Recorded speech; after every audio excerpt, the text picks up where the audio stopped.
Hello everyone, आप देख रहे हैं रेसलिंग बीस्ट। आज की इस वीडियो में हम बात करने वाले हैं रॉ के इस हफ्ते के रॉ के शो के बारे में, जो कि हुआ है दिसंबर 21 2020 में। और इस शो में हमें क्या क्या चीज़ें देखने को मिली वो आज इस वीडियो में हम डिस्कस करेंगे और आपको मैं कंप्लीट बताऊंगा कि हमें इस रॉ के शो पे क्या क्या चीज़ें देखने को मिली और क्या क्या चीज़ें हुई। तो आपने इस वीडियो को देखना है लास्ट तक, और अगर ये वीडियो पसंद आए तो इस वीडियो को लाइक कीजिएगा, और अगर चैनल को सब्सक्राइब नहीं किया तो इस चैनल को सब्सक्राइब कर लीजिएगा। तो चलें इस वीडियो को शुरू करते हैं। सबसे पहले हमें रॉ के स्टार्टिंग में ही शार्लेट फ्लेयर आती हुई नज़र आ जाती है, क्योंकि अभी रिसेंटली टीएलसी जब हुआ है, टीएलसी में वो अपनी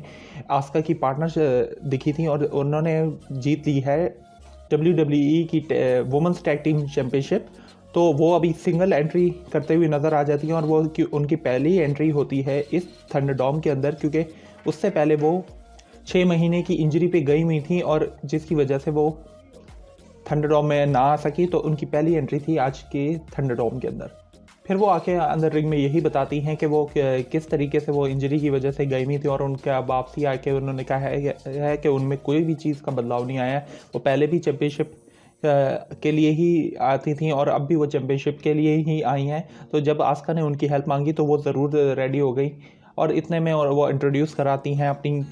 को पार्टनर को, जो कि आस्का थी उनको। फिर हमें आस्का की एंट्री देखने को मिल जाती है। फिर आस्का जब रिंग में आती है तो आस्का काफ़ी खुश होती हैं, क्योंकि वो टैग टीम चैम्पियनशिप्स जीत गई होती हैं। लेकिन शार्लेट फ्लेयर थोड़ी सी ज़रा यहाँ चेंज नज़र आ रही होती हैं, और वो कहती हैं कि फ्रेंड होने के नाते ये रॉ वुमेंस चैम्पियनशिप की बात करने लगती हैं कि ज़ाहिर सी बात है शार्लेट फ्लेयर सिर्फ टैग टीम चैम्पियनशिप्स के लिए तो नहीं रहेंगी, और वो वैसे भी आती हैं मेन टाइटल की तरफ। या तो हो सकता है वो स्मैकडाउन का, या हो सकता है रॉ का, या फिर हो सकता है वो एनएक्सटी का। तो इस दफ़ा जब वो रॉ रोस्टर पे हैं तो वो रॉ की वुमेंस चैम्पियनशिप के लिए बात करती हैं आस्का से। इसके इतने में अभी वो बात शुरू ही करने वाली होती हैं कि हमें शेना बिस्लर और नाया जैक्स की एंट्री देखने को मिल जाती है, जहाँ वो रिंग में आके बताती है कि शार्लेट फ्लेयर की आवाज़ का मजाक उड़ाती है कि रोबोटिक वॉइस थी उनकी। और तो इतने में यही इनकी तानेबाजी वगैरह चल रही होती है कि हमें फिर डैना ब्रुक्स और मैंडी रोज की एंट्री देखने को मिल जाती है, जो कि आगे बताती हैं कि कुछ चेंज नहीं लग रहा है। कहती हैं तो वो क्या, तो एक दूसरे से पूछती हैं कि क्या चीज़ चेंज लग रही है। तो वो यही बताती है कि नाया जैक्स और शेना बिस्लर के पास टैग टीम चैम्पियनशिप्स नहीं आई, और अब वो अंदर एंटर होके वो भी टैग टीम चैम्पियनशिप्स की अपॉर्चुनिटी मांगना चाह रही होती हैं कि। और इतने में शार्लेट फ्लेयर कहती हैं क्यों ना इनका मैच करा दिया जाए। फटाफट रेफरी को वो कॉल करती है, और वो अनाउंसर टेबल पे अनाउंसर टेबल पे आस्का और शार्लेट फ्लेयर बैठ के ये मैच देखती हैं, और ये मैच हमें देखने को मिल जाता है, जो कि होता है डैना ब्रुक्स और मैंडी रोज का versus the Shayna Baszler and Nia Jax. Overall ये मैच काफ़ी अच्छा जाता है। इसमें काफ़ी अच्छे मूव्स हमें देखने को मिलते हैं। एक टीम के अलग-अलग पार्टनर्स के अच्छे मूव्स देखने को मिल जाते हैं हमें। लेकिन एंड में हमें विक्ट्री हासिल करते हुए शेना बिस्लर और नाया जैक्स की टीम ही नज़र आती है, और शेना बिस्लर ने किरफोर्डा क्लच में फंसा लिया था डैना ब्रुक्स को, और डैना ब्रुक्स ने टैप आउट करके मैच हार जाती है, और हमें नाया जैक्स और शेना बिस्लर की टीम देखने को मिल जाती है। और वो इतने में टेंट्रम ही मार रही होती हैं कि इतने में पीछे से डैना ब्रुक्स और मैंडी रोज आके उनको रिंग से बाहर फेंक देती हैं, और वो अपनी भी डोमिनेंस को जाहिर करती हैं। फिर हमें WWE की लेजेंड्स नाइट का प्रोमो देखने को मिल जाते हैं, जो कि 2 हफ्ते के बाद होने वाला है, जिसपे काफ़ी सारे पुराने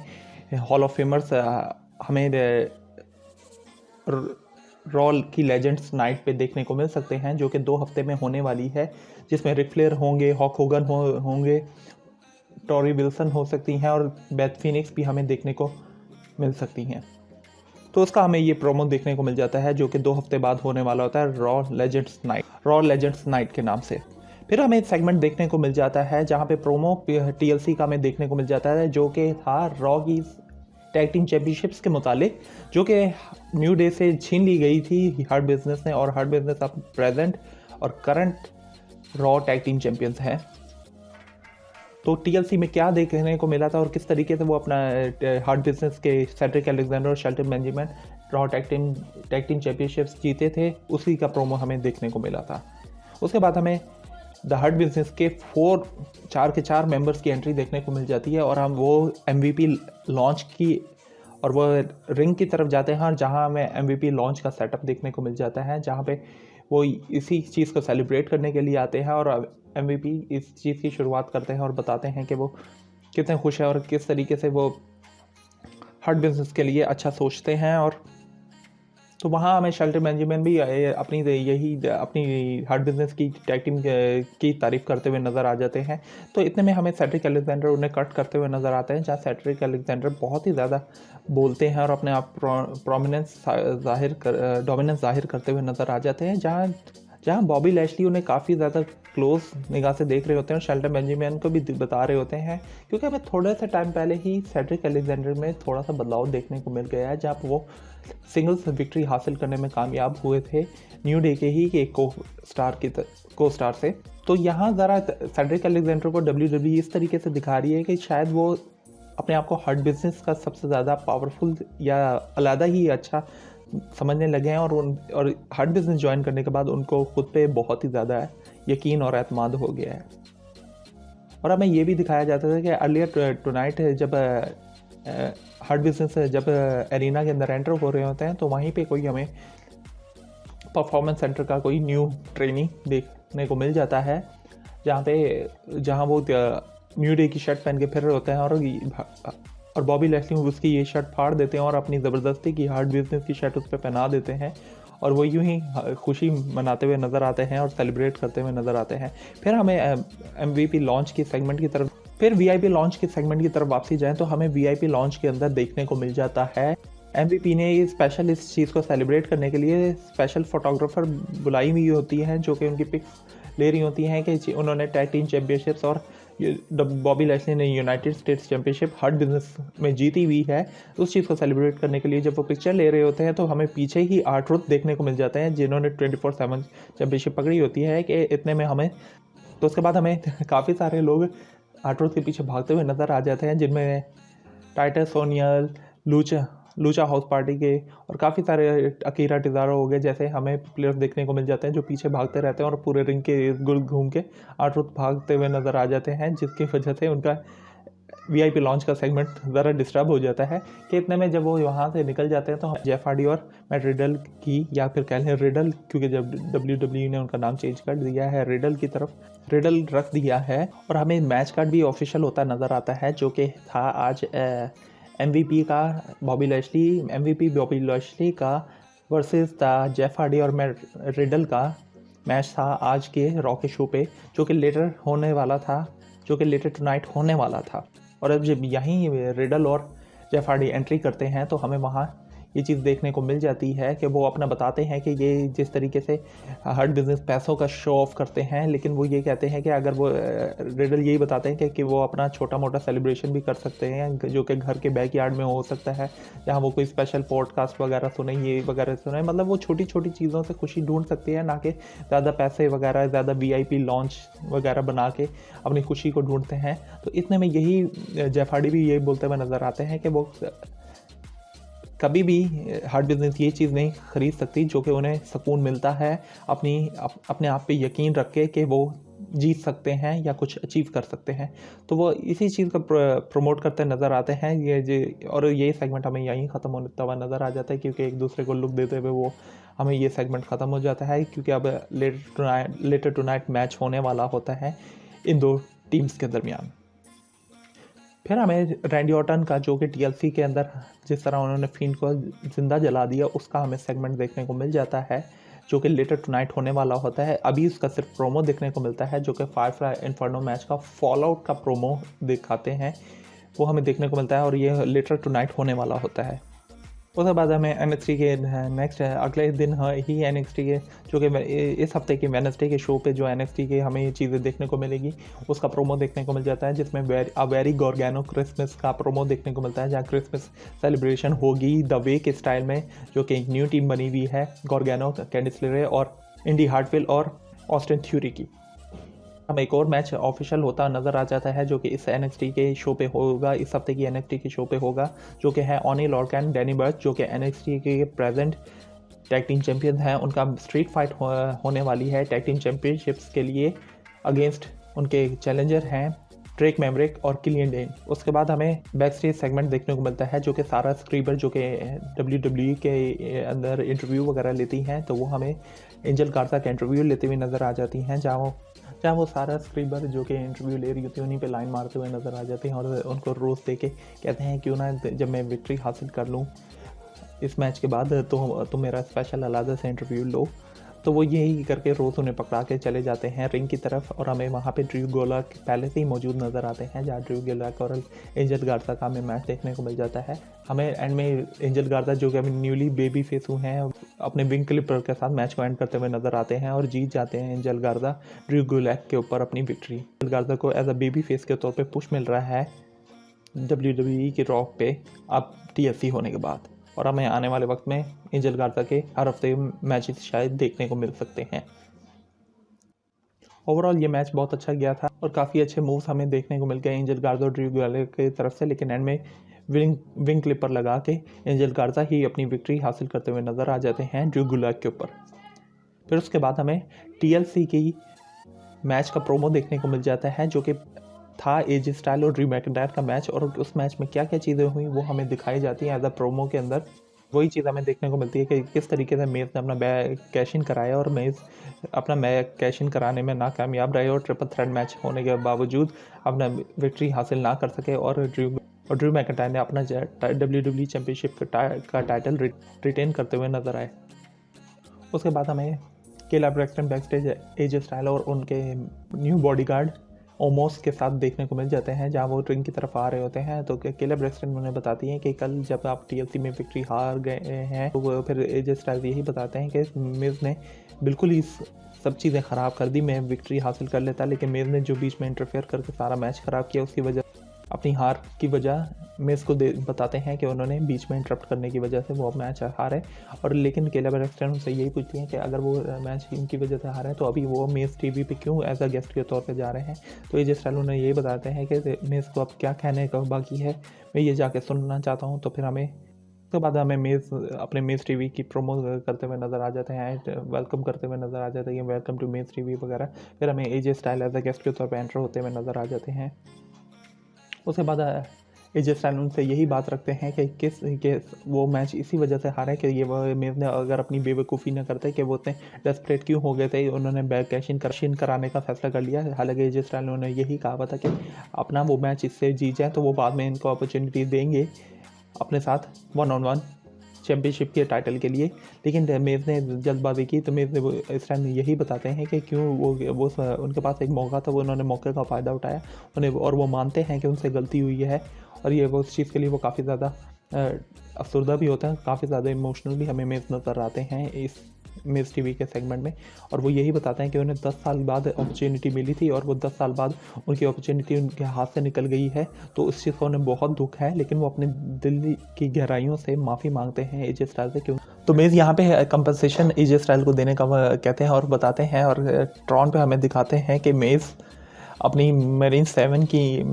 मेरीन मूवीज़ की इंस्टॉलमेंट्स जो कि 7th पार्ट बन रहा है उसमें दिखाते हैं कि वो AJ स्टाइल को कास्ट करेंगे और AJ स्टाइल का प्रोमो हमें AJ स्टाइल और तो मेरीन 7 का प्रोमो हमें देखने को मिल जाता है ट्रॉन के ऊपर, जहाँ AJ स्टाइल बिल्कुल ही पीछे होते हैं और छोटी सी तस्वीर उनकी लगी होती है जिस पे AJ स्टाइल कहते हैं कि मुझे बामुश्किल कोई देख पाएगा इस पे, और ओमोस उनके मेज़ के पीछे हमें ओमोस दिखने को मिल जाते हैं। तो काफ़ी ज़्यादा ये फ़नी चीज़ देखने को मिल जाती है, जैसा कि आप स्क्रीन पे देख सकते हैं इस तरीके की हमें ये चीज़ देखने को मिल जाती है। फिर उसके बाद हमें इस प्रोमो के बाद हमें देखने को मिल जाते हैं जहाँ ओमोस खुद माइक AJ स्टाइल के हाथ में से पकड़ के बोलते हैं कि वो जॉन मॉर्सन के साथ बहस करते हुए नज़र आते हैं और वो बताते हैं, ओमोस बताते हैं कि टेक्निकली देखा जाए तो जॉन मॉर्सन ने money in the bank cash in कराया है, और हालांकि मिज़ मनी इन द बैंक के विनर हैं और वो असल money in the bank hold कर सकते हैं। और तो इतने में मिज़ सोच में पड़ जाते हैं और AJ स्टाइल और जॉन मॉर्सन आपस में बहस कर रहे होते हैं। तो इतने में मिज़ की दिमाग चल पड़ता है और मिज़ सोच में पड़ जाते हैं कि टेक्निकली देखा जाए तो उन्होंने कैश इन नहीं कराया, जॉन मॉर्सन ने बैग लगाया है, तो वो अगर देखा जाए तो वो मनी इन द बैंक के विनर अभी भी हैं। तो वाकई मैंने कैश इन नहीं कराया, तो मैं अब हर सूरत से WWE से डिमांड करूंगा कि कुछ भी हो मुझे अपना मनी इन द बैंक वापसी चाहिए किसी भी सूरत में। तो इतने में हमें ड्रू मैकिंटायर एंट्री करते हुए नज़र आ जाते हैं, जहाँ उनके साथ शेमस और कीथली भी देखने को मिल जाते हैं और वो अपनी स्पीचेस के थ्रू टॉन्ट कर रहे होते हैं और हमें आज के मेन इवेंट के अंदर ये मैच ऑफिशियल होता हुआ देखने को मिल जाता है, जो कि एजे स्टाइल, जॉन मॉर्सन और मेज का होता है versus the Drew McIntyre, Sheamus और कीथ ली के साथ, जो कि 6 मैन टैग टीम मैच होता है, जो कि आज के रॉ के मेन इवेंट का मैच है। तो अभी ये मेज के सेगमेंट में हमें ये ड्रू मैकिंटायर, शेमस और कीथ ली देखने को मिल जाते हैं, जहां वो रिंग के अंदर एंटर होके हमें इनका आपस में ब्रॉल देखने को मिल जाता है। और तो ये ब्रॉल के दौरान ही जब शेमस ब्रू किक मारने के चक्कर में होते हैं कि एजे स्टाइल डबल किक मार देते हैं कीथ ली को, जो कि जिसके धक्के की वजह से कीथ ली जाके टकरा जाते हैं शेमस से, और शेमस और कीथ ली के दरमियान काफ़ी हफ्तों से हमें बहस मुबाहिसा देखने को मिल जाता है। और वही चीज़ हमें आज एक दूसरे के खिलाफ करती हुई नज़र आ जाती है, जिसमें कीथ ली और शेमस आपस में एक दूसरे से मुंहमारी करने लग जाते हैं, जिसमें ड्रू मैकिंटायर उनको समझाते हुए नज़र आ जाता है कि वो एक्सीडेंटली हुआ है, कीथ ली जाके शेमस से जो टकराए हैं वो एक एक्सीडेंट था और वो रियल में इंटेंशनली कीथ ली ने नहीं किया। तो यही वो आपस में बहस करते हुए नज़र आ जाते हैं और एजे स्टाइल, जॉन मॉर्सन और मेज इस सेगमेंट से चले जाते हैं। उसके बाद हमें रेट्रिब्यूशन का प्रोमो देखने को मिल जाता है। रेट्रिब्यूशन जो कि काफ़ी हफ्तों से लगी हुई है रिकीशे को अपने साथ टीम अप कराने के लिए कहते, और वो चाह रहे हैं कि रिकीशे किसी तरीके से रेट्रिब्यूशन ज्वाइन कर लें। अब और आज ही हमें रेट्रिब्यूशन का मैच देखने को मिल जाता है, जो कि रेट्रिब्यूशन के टी बार होते हैं, उनका मैच होता है आज रिकीशे के साथ, और हमें ये मैच काफ़ी अच्छा देखने को मिल जाता है। इसमें रिकीशे अपनी तरफ से काफ़ी हिम्मत कर रहे होते हैं अच्छा परफॉर्म करने की, लेकिन हमें बीच में मुस्तफ़ा अली की इंटरप्शन की वजह से वो रिकीशे ही मैच हारते हुए नज़र आ जाते हैं टी बार से। और टी बार उसके बाद यही बताते हैं कि वो रिकीशे को अपना दुश्मन नहीं मानते, वो कहते हैं, वो उनको अपना दोस्त मानते हैं कि वो, और वो चाहते हैं कि वो रेट्रिब्यूशन ज्वाइन कर लें, वो लेकिन वो समझ नहीं रही हैं।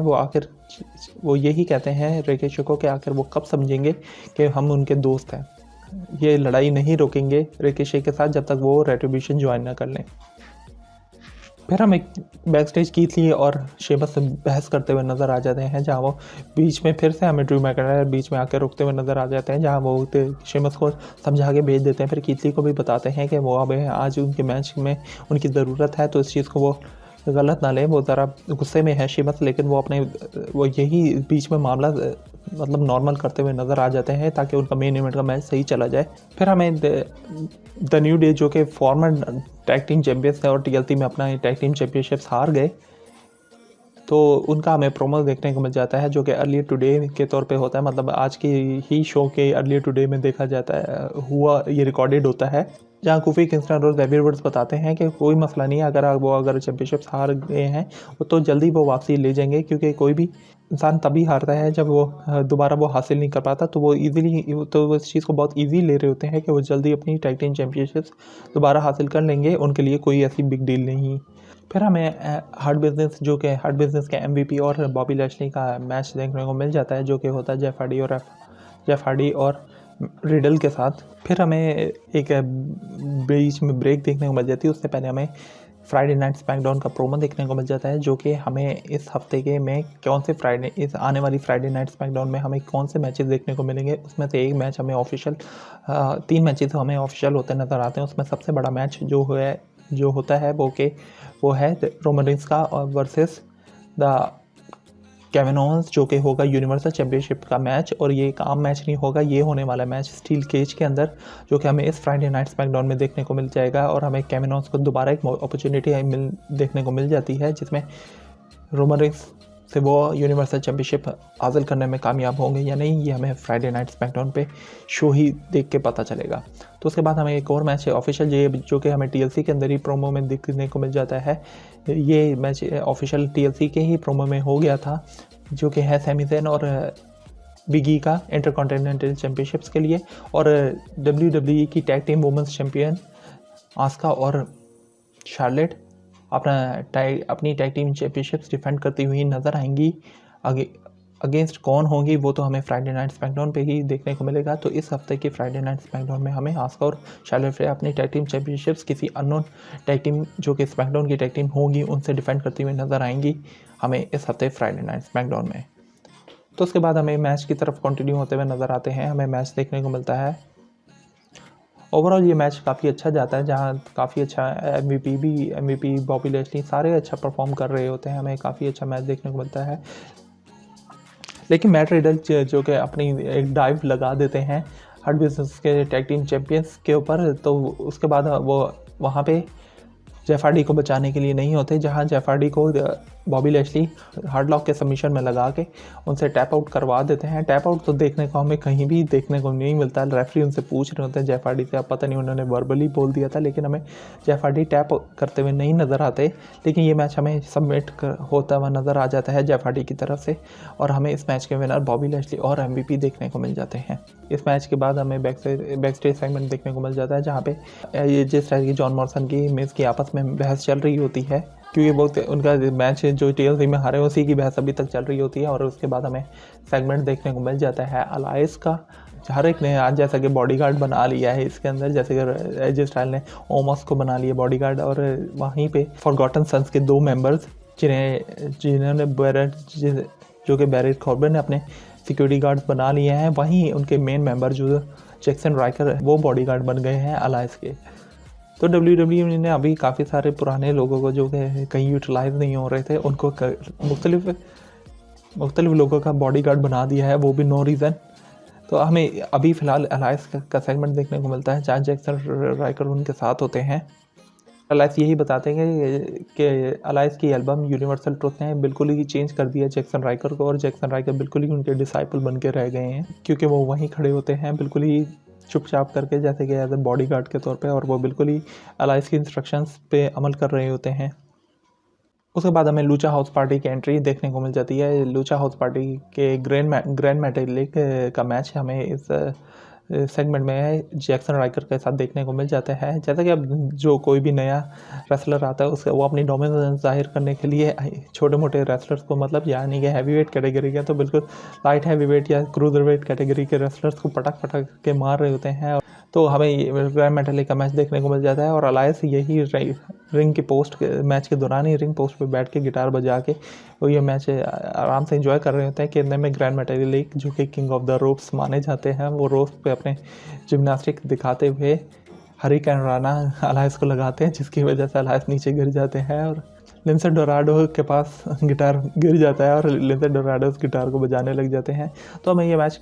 ओवरऑल तो अच्छा जाता हुआ नज़र आता है। और लेकिन जैसा कि जैक्सन राइकर अभी न्यूली इंट्रोड्यूस हुए हैं रॉ के मेन रोस्टर पे, तो हमें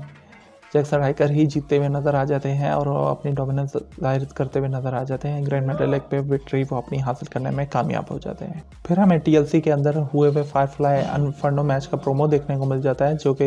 रैंडी ऑर्टन और फील्ड के दरमियान हुआ था उसमें। और जिस तरह के आप में से काफ़ी लोगों ने जिन्होंने TLC देखी है कि फील्ड को उन्होंने जिंदा जला दिया था। अब चूँकि WWE की स्टोरी लाइन के अंदर फील्ड एक तरीके से ख़त्म हो गए हैं, तो अभी रैंडी ऑर्टन हमें फॉल आउट के सेगमेंट में देखने को मिल जाएंगे। उसके बाद हमें फॉल आउट का यही फायरफ्लाई इन्फर्नो का फॉल आउट का सेगमेंट देखने को मिल जाता है, जहाँ रैंडी ऑर्टन एंट्री मारते हैं और वो बिल्कुल नॉर्मल नज़र आते हैं। और यही अनाउंसर टेबल पे बैठे हुए समोआ जो और टॉम फिलिप्स और बायरन सेक्सटन यही डिस्कस कर रहे होते हैं कि रैंडी ऑर्टन ने किसी एक बंदे को जिंदा जला दिया और वो बिल्कुल ही नॉर्मल हमें देखने को मिल रही है, जैसे कोई भी बड़ी बात नहीं हुई। रैंडी ऑर्टन अंदर आके यही बताते हैं कि वो अपनी डोमिनेंस बताते हैं कि वो खुद कितने ज़्यादा ईवल हैं और कितने और लेजेंड किलर होने के नाम से जाने जाते हैं। वो अपनी तारीफ़ करते हुए नज़र आ जाते हैं और वो बताते हैं कि उनसे कल रात सोया नहीं गया और वो यही थे, लेकिन वो अपनी डोमिनेंस ही दिखाते हुए नज़र आ जाते हैं कि इतने में हमें लाइट्स ऑफ होती हुई नज़र आ जाती है। जिसके बाद रैंडी ऑर्टन आधी लाइट्स के ऑफ होने पे ही ये रैंडी ऑर्टन सोचने लग जाते हैं कि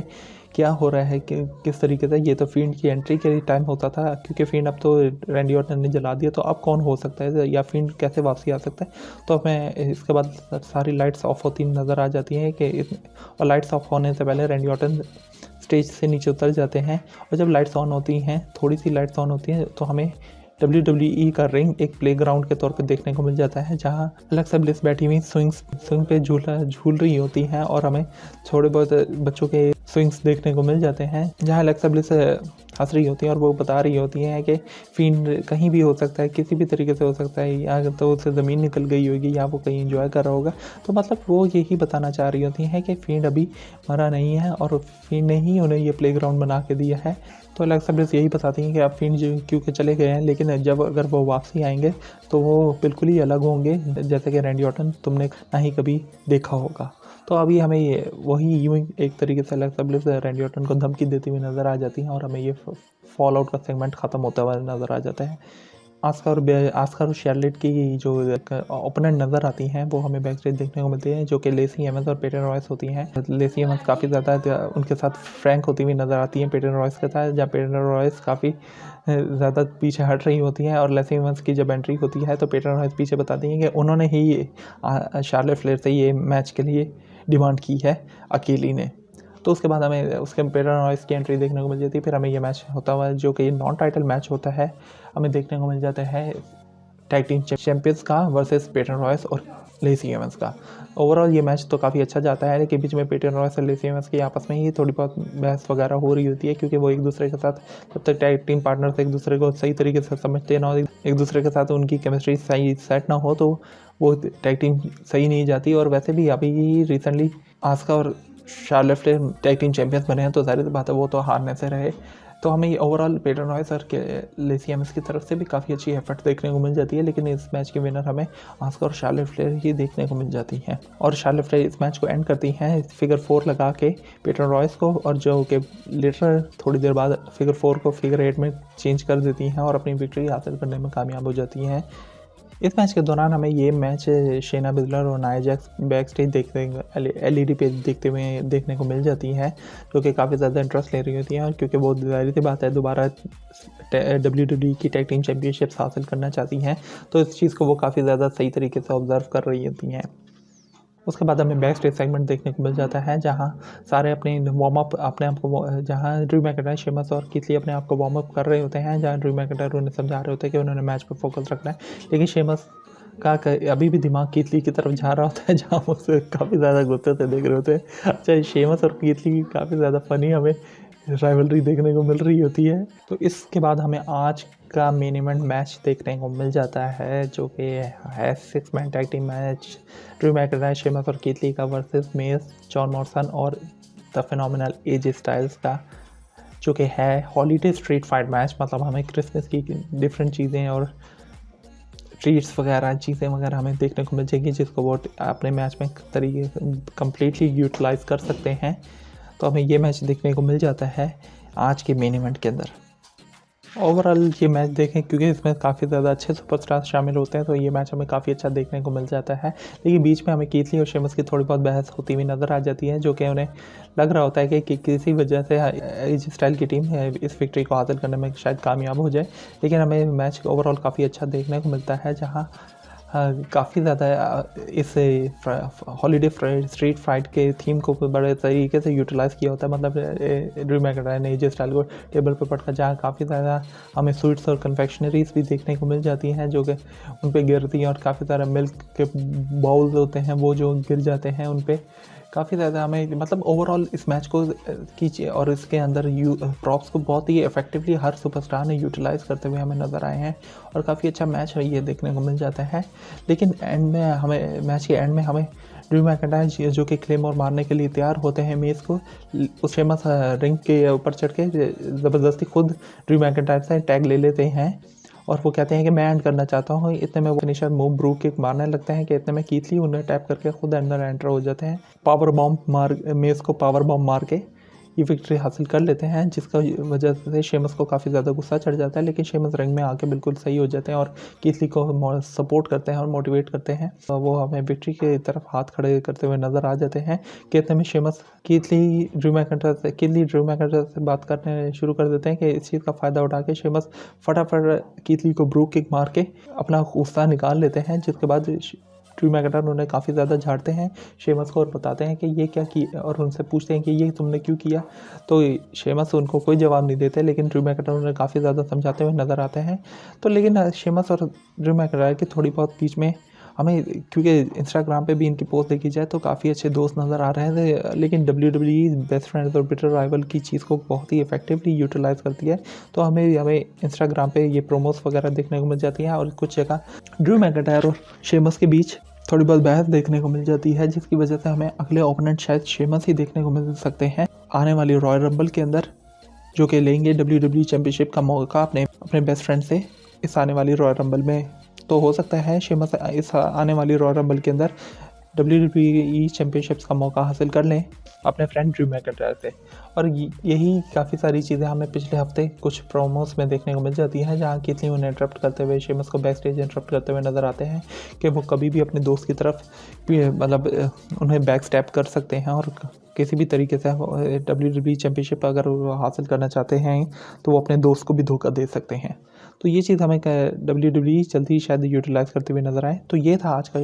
रॉ का शो। आपको ये शो कैसा लगा? अगर आपने पहले नहीं देखा तो अभी तो आपने मेरे साथ देख लिया होगा और उम्मीद करता हूँ आपको ये शो पसंद आया होगा। और अगर ये वीडियो पसंद आई हो तो इस वीडियो को लाइक कीजिएगा, शेयर कीजिएगा। आपको इस चैनल पर प्रो रेसलिंग से रिलेटेड और WWE से रिलेटेड हर लेटेस्ट न्यूज़ अपडेट्स और हाइलाइट्स और वीकली शोज़ के